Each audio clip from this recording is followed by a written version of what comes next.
everybody, welcome. I'm so glad to see some familiar and unfamiliar faces here. I am a family physician. I'm an assistant professor of family medicine at the Heritage College of Osteopathic Medicine here at OU, and I'm also a family doctor and one of the 2 medical directors at the Student Health Center, Ohio Health Campus Care at Ohio University. So I have a lot to say in a very short period of time, so I'm going to go really fast, but I'll be in the lobby afterwards. Some of you were talking to me on your way in. I have a lot of samples of things you can touch and feel and ask questions. We also have one of our contraception counselors here. She may stick around and answer questions. We'll see. I suspect that she might, maybe with some pizza bribes. Okay, so, it's not working. This always happens to other people. It's happening to me. The clicker is not working. Okay, help, Yang, help. So, spoiler alert. Well, who's watched JUNO before? Okay, who hasn't watched JUNO? Okay, spoiler alert, she gets pregnant, okay? So that's the inspiration for this talk, because I'm going to be talking about the science of contraception and how contraception or birth control works to prevent pregnancy. There are a lot of other things that many methods of contraception do. In addition to preventing pregnancy, I'm not going to talk about that, but I'm mostly going to just talk about how it works so that you can understand it better. I used to teach undergraduate health classes here at OU in the early 90s, and the thing that I had always learned and that we perpetuated in that class was we don't really know, for example, how IUDs work. We just know that they do. But actually, we do know how IUDs work, and I can talk to you about that tonight, as well as how contraceptive implants work, and also how pills, patches, and rings work, and how the shot works, and everybody's favorite STI preventer condoms and how they work. So once the clicker comes up, I'll be going through my slides. I'll try to go from memory. Teen pregnancy, so JUNO McGuff is a 16-year-old who gets pregnant, not intentionally, and teen pregnancy is actually really a problem, because a lot of people who are teenagers and are pregnant are not really wanting to become parents. They're not equipped to have a pregnancy or deal with it or become parents.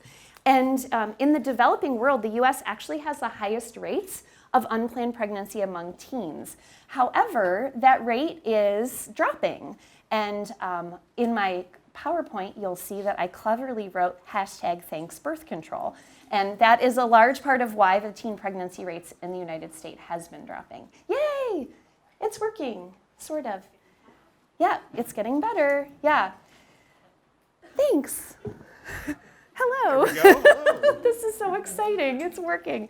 Okay, so this is the lowest it's been in decades. 43 out of every 1,000 females aged 14 to 19 became pregnant in 2013, and that's the most recent year for which we have data.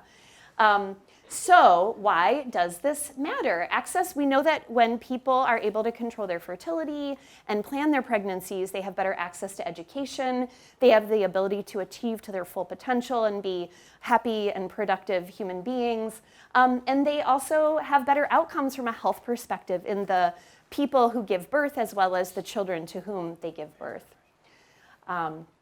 So contraception or birth control are methods that prevent pregnancy. As I said, they do other things as well. People with uteruses, I guess it's a person with a uterus. Some people do have 2 of them. The plural would probably be uteri. But people with uteruses and ovaries have so many choices when it comes to preventing pregnancy nowadays. They have a range of effectiveness, which we'll talk about. We are also, tonight I'm going to talk about what must happen for pregnancy to take place. I'm often surprised at how many people's abstinence-only education in their high school or middle school did not actually teach about how pregnancy occurs. So I apologize to those of you who already know how it works, but maybe we'll have some surprises for you tonight. I'm also going to talk about how the most common methods work. So JUNO was released in 2007. And 2 really great opportunities in the world of contraception have happened since JUNO, and I think it's important that you have the historical context of these. The first one that I'm the most excited about is the Contraceptive Choice Study, and that was a huge study that I'll talk about in a moment. The contraception mandate of the Affordable Care Act was the other really great thing that happened after JUNO. So in 2007, the Contraceptive Choice Study started at Washington University in St. Louis. 9,256 women were recruited. They were diverse in age, race, ethnicity, and socioeconomics. And that's really important because contraception, unplanned pregnancy rates, and health outcomes vary in those different groups of people. So it was important that that study have a really large variety of human beings with uteri in them. So the study launched in 2007, and the whole premise behind the study was if we provide people with factual information about contraception and we have no cost to them, they can choose what's right for them. And they're also allowed to switch methods. Let's say they get one, they don't like it, they can switch to something else. So the outcomes of this study were really, really exciting. There is a very high uptake of the long-acting reversible contraception methods. When women knew about those options, a lot of them chose those methods because they're 20 times or greater more effective than the typical pills, patches, and rings that people were aware of. So they had a very high uptake of LARC methods, and they greatly reduced pregnancy and abortion rates in the communities where those people were living. They also found that the subjects or the participants in the study had very high satisfaction with the methods, and they also had very high continuation rates when they knew what to expect about their method. And you can read more in this PowerPoint. I have my citations there. So this comes from their article that overviews the choice study. So around 2011 to 2012 is when the contraception mandate and many parts of the Affordable Care Act went into effect. And I have the luxury of having been a practicing physician almost exclusively since that. My first year in practice, the contraception mandate was not in effect. In my second year and beyond, it has been. And it's been amazing to see how many more people have access to safe methods. For a lot of people who have pre-existing medical conditions like migraine where they see spots beforehand, there are a lot of methods that are really inexpensive, but they're super unsafe for those people. In fact, they're so unsafe that we don't prescribe them because we could cause them to have a stroke and die, and that would be really bad. So I have really seen a lot of uptake of people having full access to methods that are safe for their bodies since the implementation of the Affordable Care Act. So it mandated coverage of FDA-approved methods of birth control, and for the first time, women of all ages had access to all of these methods that we'll talk about tonight. So, and we'll talk about those methods. So the things that I'm going to go over tonight is the effectiveness of each method. And we talk about effectiveness of birth control or contraception as the failure rate. The failure rate is the percent of people with a uterus who become pregnant in the first year of using that method. And when we talk about failure rates, we talk about perfect use failure rates and typical use failure rates. So perfect use failure rates are people who are in a study, someone is paying them, someone is monitoring what they're doing. They have like little chips in their birth control packages to make sure they take them every single day at the same time. They're not forgetting to take pills. They're not leaving them in their apartment when they go out for the night. They're also being paid. They get a lot of reinforcement. So for most people who have a uterus, that's not real life. So typical use is what happens in real life. So real people taking a method or using a method of birth control. How effective is it? So I've created this chart up here, and I don't know how easy it is for you to see it from where you're seated, but the implant of the reversible methods is the very most effective. It is 0.05% failure rate. So that means out of 10,000 people, 5 get pregnant in the first year. So, and when you compare that to the hormonal and non-hormonal IUDs or intrauterine devices, 2 out of 1,000 or 20 out of 10,000 get pregnant every year. Compare that to the shot in real life, 4% get pregnant every year. That's 400 people out of 10,000 who get pregnant every year.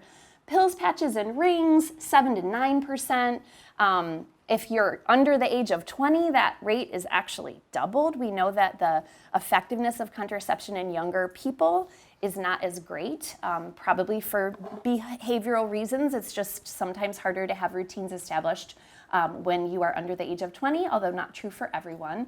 And then we see the male external condom and female internal condom failure rates are a bit higher. But then we look at the pull-out or withdrawal method, which is a method that a lot of people use in addition to another method, and using that alone is highly ineffective. And no method at all, we know that 85% of people who use no birth control are likely to get pregnant in that first year. So it's a great idea if a person doesn't want to get pregnant and they have a uterus that they should use a method. Okay, so Yang, I need to step away from the podium because I can't control my mouse, and I was hoping to be able to control my mouse. So where does pregnancy happen in the body? So this is a view of a person with a uterus, and you can see the uterus is right down there. And then I couldn't find drawings that I liked that were very simple, so I just made my own. So you see the Sharpie over there. So here is the vagina leading to the outside world. And then we have the cervix, which is the opening to the uterus. It shows a big gap in it. It's actually not a big gap in people, but for my purposes, it has to be. This is the uterus here. This is the lining of the uterus and the muscle wall of the uterus. And then we have the fallopian tubes that come off the sides. And then these little, they almost look like hands, but they have a hole in them called the fimbria at the ends of the fallopian tubes. And then the ovary. So each month when a person with a uterus ovulates or releases an egg is released and it goes into the tube and then travels out. And if it doesn't need a sperm, it just disintegrates and the body absorbs it. So with that in mind, we'll click through to the next image. So how does pregnancy occur? An egg matures and is released from the ovary. A sperm travels to the egg. It goes from the vagina to the cervix to the uterus to the fallopian tube. And this is in a pregnancy that is not occurring with assisted reproduction, like artificial insemination. This is just a pregnancy where there's a penis releasing sperm into the vagina. The sperm then fertilizes the egg in the fallopian tube, and then that fertilized egg, I always think of it like a little tumbleweed, tumbling down the tube and then going into the uterus where it burrows into the lining and is a pregnancy at that point. So here are my pictures, so you can see, the egg is released. It's like a little blister that forms on the ovary. The ovary is about the size of an almond, a little blister forms, and it poof, releases the egg. The egg travels into the fimbria, enters the fallopian tube, and is heading down. So in this picture, it looks very simple. So there we see the ovary with its little blister healing. It's actually doing all kinds of magical things, but a sperm is now making its way to meet up with the egg. They are about to meet. There's actually like thousands, hundreds of thousands of sperm probably making their way to meet. Only one will be lucky enough to penetrate that egg and fertilize it. And then that fertilized egg tumbles like a little tumbleweed down into the uterus, and it burrows into the lining where it receives nutrition and can turn into a pregnancy. So how do the most common methods prevent pregnancy? Because we do know how they work. And for some of the methods, there is research that shows that they do other things, but those things don't seem to be related to how they prevent pregnancy, and that's really important to know. So I'm going to talk about what we know as far as the ways we know they prevent pregnancy. So there are a lot of myths and misinformation out there. At the end of my PowerPoint, I reference a website where you can go to get accurate and also funny information, but it's accurate and based on facts. Many studies have taught us how they work. And then if a person knows how they work, they can make a decision about what method might be right for their body, their values, and their choices. So let's talk about the methods. The first one is a contraceptive implant. And like I said, we have all these out in the lobby if you want to touch them and feel them. It's a little bendy matchstick size plastic rod. It is a LARC method, meaning long-acting but also fully reversible. It lasts for 3 years. There's actually some science that shows us it's effective at preventing pregnancy for even longer. But it's a tiny little plastic tube, and it goes right underneath the skin of the upper arm on the non-dominant arm side. And it hangs out there for 3 years. It releases a tiny bit of a hormone called progesterone, which is a hormone that does some magical things. So to prevent pregnancy, it inhibits ovulation. So it prevents that egg from being released. 100% of people who get one of these, at the 30-month point, they still are not releasing eggs. After 30 months, a few of them are starting to release eggs, but the secondary way that it works, which is really important, is it thickens a substance in the cervix that's always there. There's always some mucus in the cervix, but it thickens it, and so it's like a little roadblock, so the sperm can't get in. So let's see what that looks like. Okay, so at 36 months, or the full 3 years, 3% may ovulate, but the sperm can't reach them. So here is what's happening. So we've got our ovary, no egg, hooray. All right, and maybe 30 months, somebody starts to release an egg. It doesn't matter because the sperm cannot get in, because this is thickened and it's like a little roadblock, so the sperm cannot meet the egg.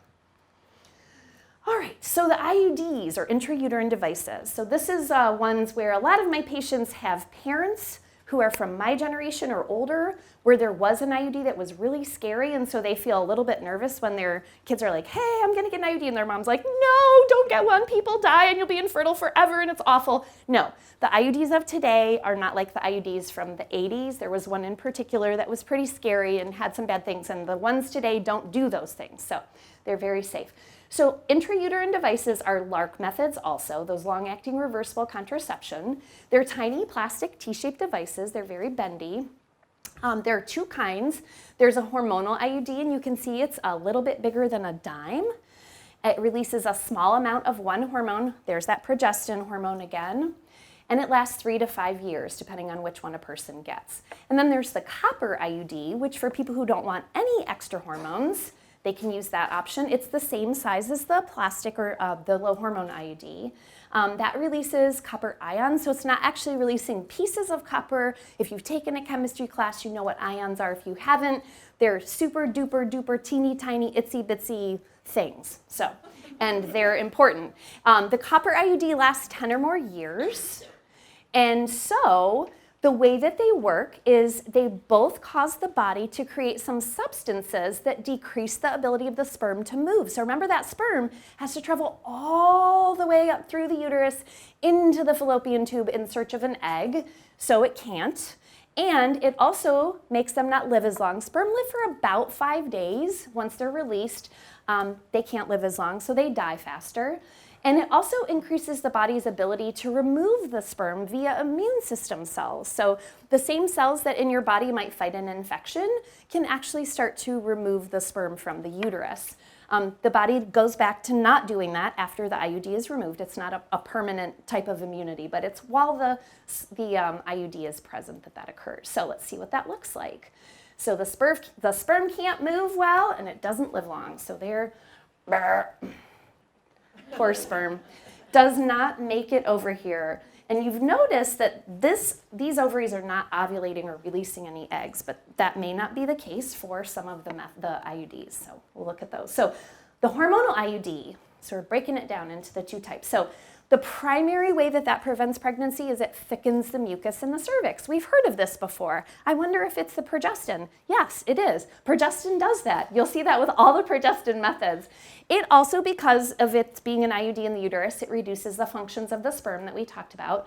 And we know that at 1 year of having this, about 55% of people do not ovulate at all. So that's great, but for the 45% who do, it is highly effective for other reasons. So here we go. So this is one of those lucky 55s. So we've got the thickened mucus, we've got the reduction in the sperm survival, and we've got no ovulation or release of an egg. Okay, the copper IUD, really the only way that it works is that sperm inhibition. Those copper ions plus the presence of the IUD just inhibits the sperm, period. And so there's that poor sperm. Feeling sad. It got in there was no mucus blocking it, and if sperm had feelings, it might feel sad. But it definitely feels not impregnating. So the injection is another method, so we're going down in our effectiveness. This is one that a person has to think about less often than pills, but a lot more often than implants and IUDs. So this is one shot of a hormone, progestin, every 3 months.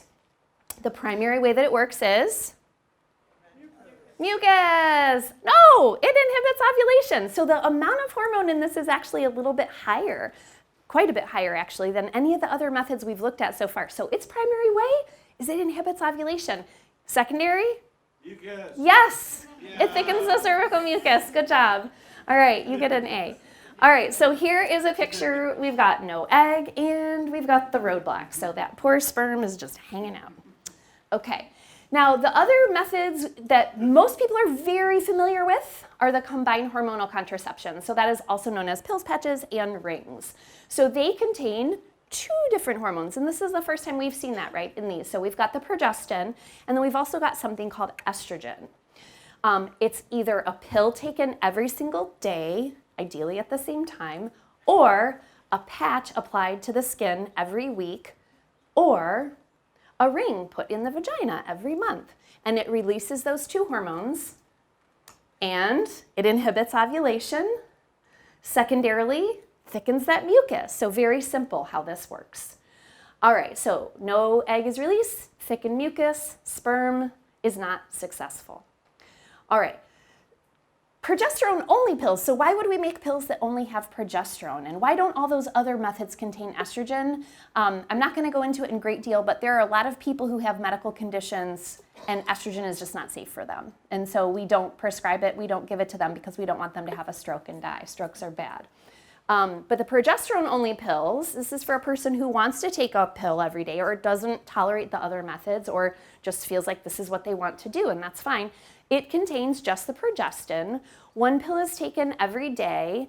The primary way that it works is it inhibits ovulation in most people, but not all people. Secondarily, it has a few different actions that we know can prevent pregnancy. It thickens the mucus in the cervix, but it may also, in some people, reduce the movement of these little hairs that help beat that egg towards the sperm and help them meet each other.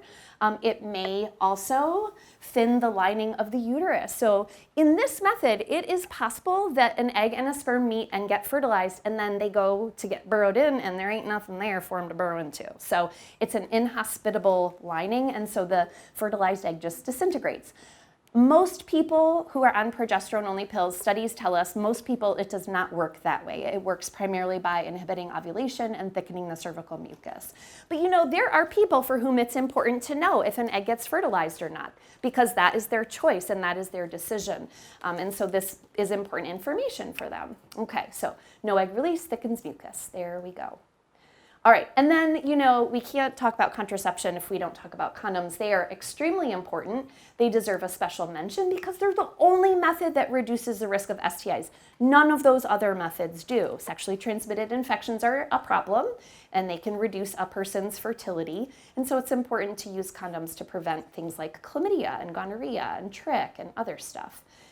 So they're not great, as we saw, at preventing pregnancy, but they keep the sperm from entering the vagina, and I do not have a picture of that. So emergency contraception is a topic that I'm going to touch on briefly. So a lot of people, when they think of emergency contraception, they either think of the abortion pill, which is totally a different thing altogether, or they think of the morning after pill. So it's so much more than that. Actually, the most effective method of emergency contraception is if a person gets a copper IUD inserted within 5 days of unprotected sex. It is so darn effective. It has a 0.1% failure rate, which is crazy, right? Remember, if you remember, the failure rate of copper IUDs as contraception overall is 0.8. So as emergency contraception, it's even more effective. And because we know that it is so much more incredibly effective, we know that it mostly prevents fertilization. If an egg is there, it's going to inhibit that sperm. The sperm's not going to be able to reach it. But there is some evidence that tells us that if fertilization has occurred, it's possible that it could prevent implantation. And that's important for people with the uterus to know because they might choose not to get it for that reason. But it is super duper effective. Less effective would be emergency contraception pills, and there are actually a couple of different kinds. So the next most effective emergency contraception is a pill called ulipristal acetate. It's also branded as Ella. It's the only one on the market, and it is something a person must get a prescription for, and it must be taken within 5 days of unprotected sex. It delays ovulation, so if a person hasn't ovulated yet, they ain't gonna. It has a 15 to 38% failure rate, but it works. If you take it before ovulation, it's pretty darn effective. So the least effective method would be taking something called Plan B, is a brand of the high-dose progesterone pills, or some of you may have heard of like, take a whole bunch of your birth control pills at once. Please don't do that unless you like look it up on Bedsider and read how to do it, because it's important to do it right. But it's also the worst emergency contraception, but sometimes it's all you have access to. But that also can delay ovulation. The failure rate ranges from 11 to 44%, and it may look like that's more effective than Ella, but it's actually not. Ulipristal is definitely more effective. That's just the studies they've done on it have those failure rates. So These two are much less effective in people who have larger body weights or higher BMIs, and that's really important because a lot of people don't realize that, and they might go and get some Plan B, and it's basically like they just spent $40 on some pills that don't do anything. So it's important for people to be aware of whether or not it's going to be effective for them based on their weight or BMI. And the other thing we know is these do not cause abortions. They do not work. If a person is already ovulated, they could still easily get pregnant. An egg could become fertilized and they could become pregnant. And these do not cause harm to a pregnancy. So a person doesn't have to worry about taking them and having some bad outcome if they continued their pregnancy. So that's the down and dirty about how birth control works. And I just want to make one last shameless plug, and some of you already heard about this in the lobby, but we're doing something really cool locally here in Athens. As I said earlier, I work at the Ohio University Student Health Center. Ohio Health Campus Care at Ohio University is our official name. And we have a contraception counseling program that's modeled after the Contraceptive Choice Project. Remember, where people get fact-based information, learn about all the methods that would be safe for them, and then in our program, they're not free. The visit is free to talk with the counselor, but because of the Affordable Care Act, most of our patients actually can get their method of choice for free. But it's a free program we have here where they learn more about that. It's a group of highly trained second-year medical students. They love what they do and they're excellent at it. And we find that this program has greatly increased access to information and timely provision of contraception. So whereas before we had this program, if someone was like, oh, I think I want to start birth control, and they call our office and they're like, well, it's going to be 4 to 6 weeks before you can see one of the providers. And meanwhile, they get pregnant. And then they get in to see us. Maybe they didn't get pregnant, they got lucky. And so then we talk to them about it, and then it's like, oh, it's going to be, another X number of weeks until you can figure out your insurance and get in on our schedule. But what happens now is people can call, and within a day or so, they get an appointment to see one of the contraception counselors. They help them figure out their insurance. And we actually do a lot of same-day contraception placements as a result of this program. So if you know of any OU students who are interested in just learning more about options available to them, we have flyers on the table downstairs. If you're an RA or live somewhere where you want to post them, please feel free to take a handful to where you live or work. So thank you very much. I think I may have gone over my time a few minutes, sorry. These are my resources and references that I used. You'll see that the second from the end is bedsider.org. I have some quarter sheets on the table in the lobby, and that has that website. That is a really fun, factual website where you can learn more about contraception. And of course, those beautiful drawings by me. Thank you very much. Let's watch JUNO. Thank you.